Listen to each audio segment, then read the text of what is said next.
Tonight in Hughes Strike Ballroom, there is a discussion with Dr. Alveda King, Dr. Martin Luther King Jr.'s niece. She will be speaking on how to keep MLK's dream alive in the modern age. It starts at 6:30 p.m. and dinner is provided to those who already RSVP'd. Bush visited the director of the journalism school's, Tony Peterson's Ethics of Convergent Media class. Now, he spoke off the record just to the students and Tony Peterson, but Peterson said that he spoke with candor and complete sincerity. He just answered questions, which is what he loves to do. Last semester, he was planned to come to Tony Peterson's class, but he was having knee surgery. Now, the last time that he spoke on campus that was known was to Carolyn Barda's class, and he answered questions in that class as well. And one of the next times President Bush will be on campus, he will be speaking at the class of 2015's graduation ceremony. Old Hughes Trigg that we've come to know and love will soon be getting a facelift with the new Student Center opening in late 2016. SMU TV's Hanan Eseli joins us live with more.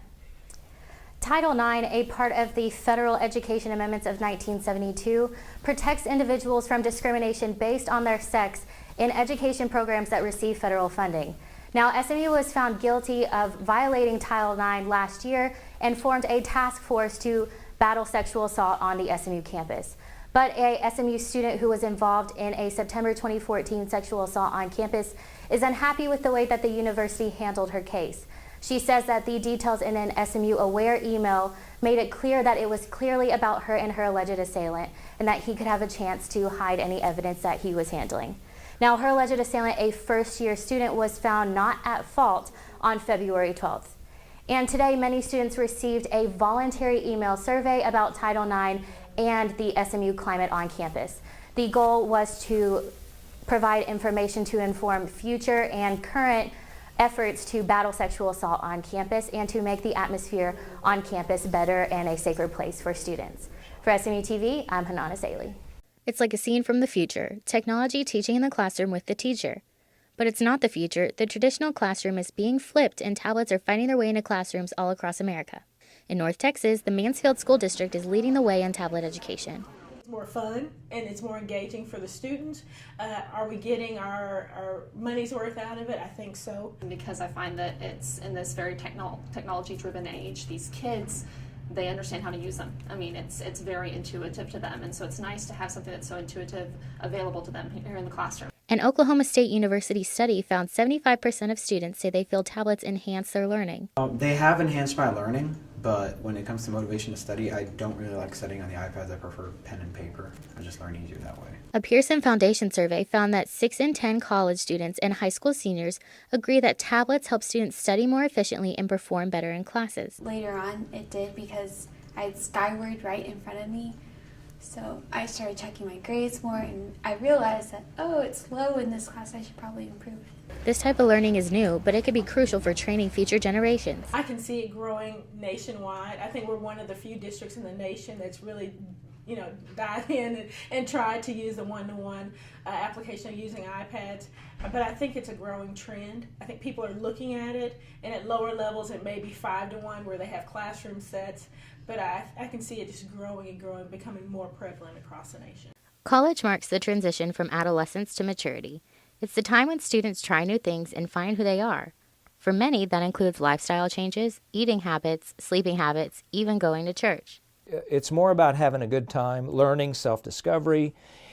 That sense of freedom then spills over into, well, I don't have to go to church, nobody's making me, so it's easier just to stay in bed on a Sunday morning or do something else.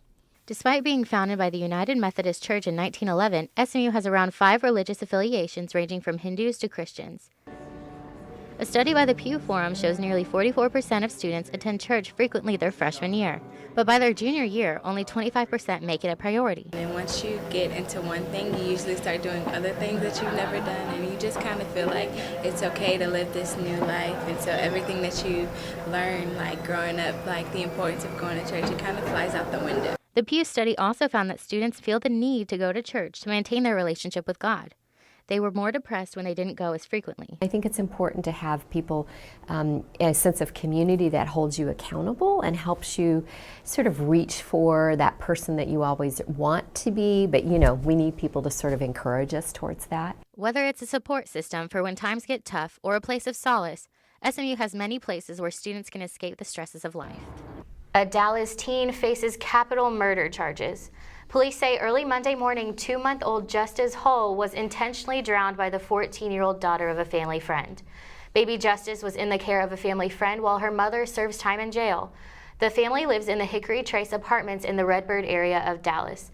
Police say Baby Justice was pronounced dead on arrival to the hospital. The court system still has not determined if the 14-year-old will be tried as an adult.